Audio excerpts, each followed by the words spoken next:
Hey everyone, I am here with Isaac Morehouse. We just had some great conversations on the podcast. Isaac is the CEO and founder of Crash.co. He's kind of reinventing the way you do your job hunt, which I think is fascinating. He's making it more like the sales process. So it's super interesting. And he's just fun to talk to and has such great insights. So, Isaac, what's up, man? Man, this is the part where I should have had a beer with me, just kick back, put the feet up, have a little casual convo. Hey, I'm with you. It's a Friday as the day we're recording this. It's in the afternoon. I'm ready to crack one myself and just like exhale from the week. Well, and I feel very, very proud of myself for, keeping the recording. You said 10 minutes. I think it was more like 12, but that's a big accomplishment for me. I'm kind of a chatty Cathy. Me too. And that was one of the challenges when I started the podcast was because, and here's the observation I made that made me want to go that route. Number one, I want full consumption, right? As much as possible from the end user, because I always ask that question. If a tree falls in the forest and no one's around, does it really make a sound? Well, my question is, if you put out the best piece of content ever and no one consumes it, does it really exist? So I want to give people the easiest way possible to consume it. But aside from that, I used to do a lot of in-person meetings. Like I would like camp out at a Starbucks and I would do like 8 to 10 meetings that day. People would just come in, we'd have coffee, we'd do our thing. And what I would notice is if we had a great conversation and they stayed an extra half an hour or even longer, that would throw off the whole rest of the day.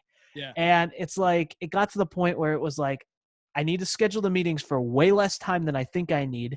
And I need to just get to the point. Like, what's Yep. the point? What's the idea? Like, still create rapport, still get to know people, but we need to get to the point and get things done so that it doesn't throw off the rest of the day for everyone.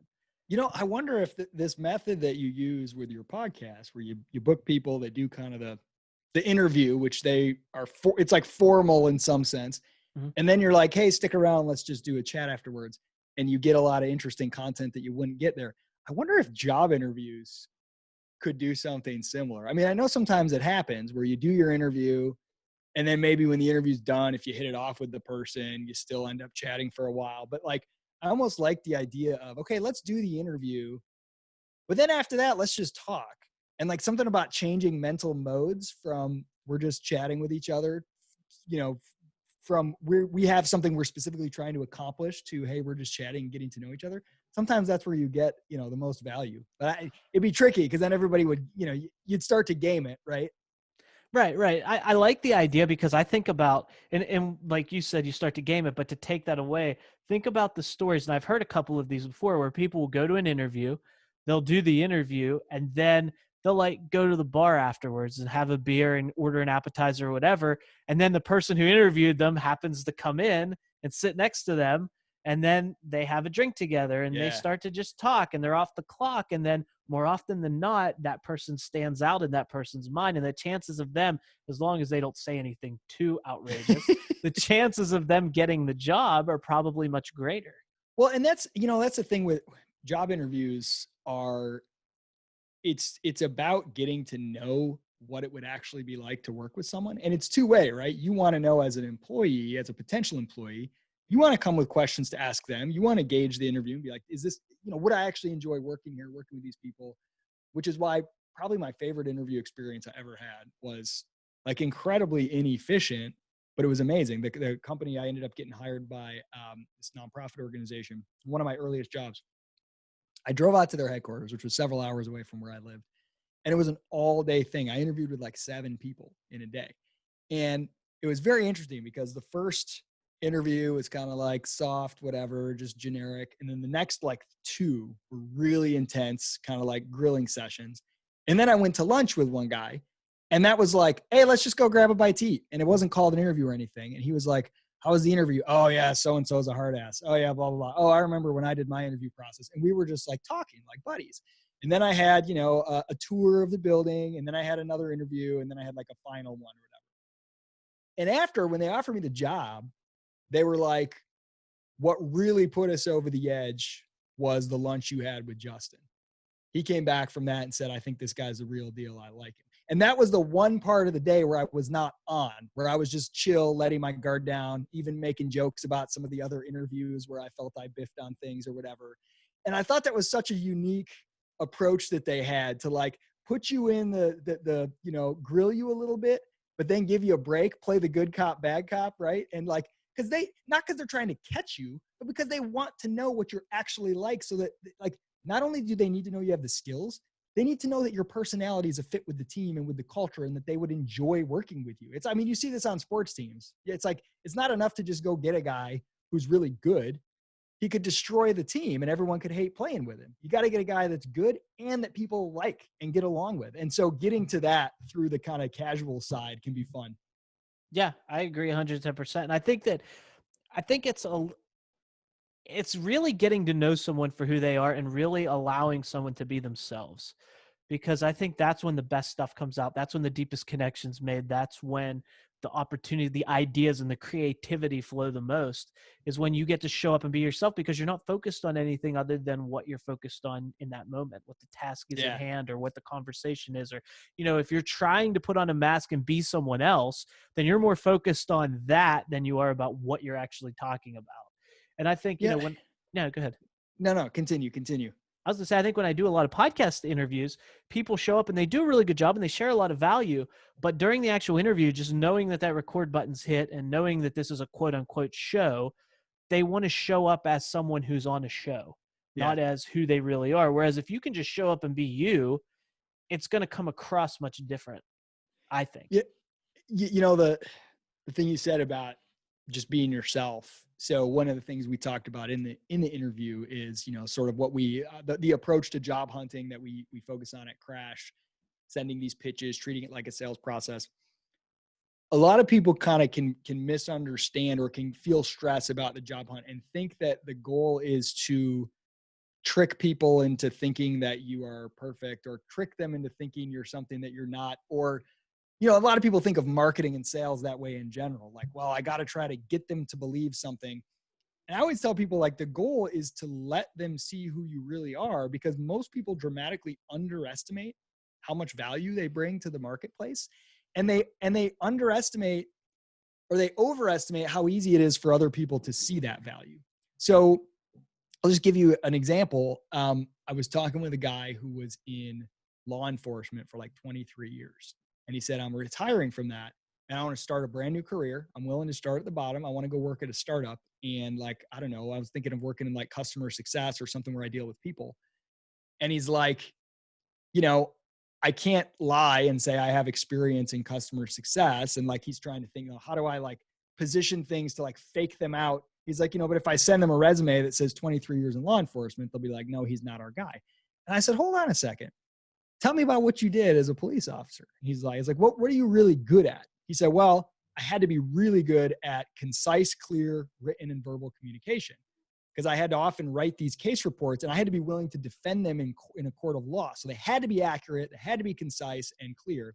And then I also had to put up with a lot of people who were like not very happy, like very tense situations, and like dispute resolution, calming people down. I said, okay, stop right there. Those are two skills you already possess. You don't have to lie about something you don't have. How many people would know that by looking at a resume that just says 23 years in law enforcement?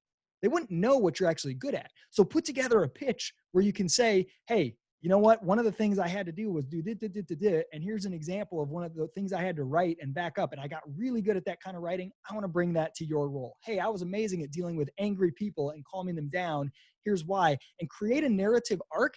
And it's about letting people see who you already are, not about trying to trick them into you're somebody else. And so many people are hiding. Like I talked to another guy one time who said his passion was helping people with financial literacy and their personal finances. Well, I went and Googled him, spent 10 or 20 minutes on his Facebook and whatever, didn't see a thing about that. And I said, hey, look, why don't you like blog about that or do a podcast or a video or something? You're passionate about this. I said, for like, if somebody came to me and said, hey, Isaac, I'm writing a book about financial literacy. Do you have any young people that can help me edit it? I would never think of you. And that'd be a cool opportunity, right? Like, what if Dave Ramsey is looking for an intern and I actually know somebody who knows Dave Ramsey? Like, if you don't have who you are visible to people, you won't get those opportunities. So it's not about pretending to be something different, but it is about doing a better job of letting your interests, abilities, and skills be seen and be demonstrated, you know? Yeah, I love how you just said that and how you articulated that. It's so true. It's, you know, because we think we're so close to it, right? Because we're in it. So from, from our vantage point, we know what we know, and we don't think it's that important because we already know it, or we don't think it's as important as it really is, or as valuable as it really is, because we already know what it is. And we don't think it's that amazing because we do it every single day. But to someone who has absolutely no skill set there, no experience, it's like a whole new thing to them, and it's crazy valuable. So I think, and people won't know that if you don't show that. It's a good question to ask. I can't remember. I heard this on some podcast or something that like the thing that you're world class at or the thing that you're the best at is usually something that you don't think is valuable at all because it comes so easy to you and you assume it comes easy to everybody else. And so a good question is to ask people who are close to you, friends, like, what do you think I'm like world class at? Like, what am I really good at that most people aren't?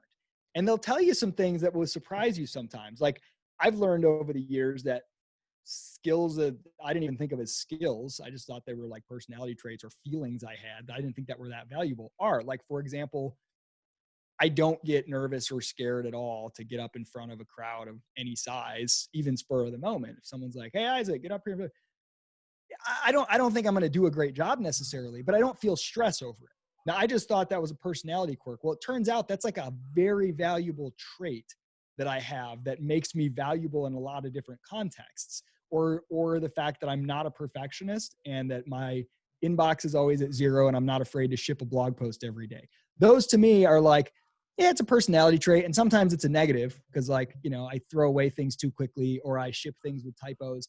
I didn't know how valuable those were in certain contexts. Those are really valuable skills sometimes. And so just, I think that's a really useful thing to try to ask your friends, like, what am I better at than anybody else you know?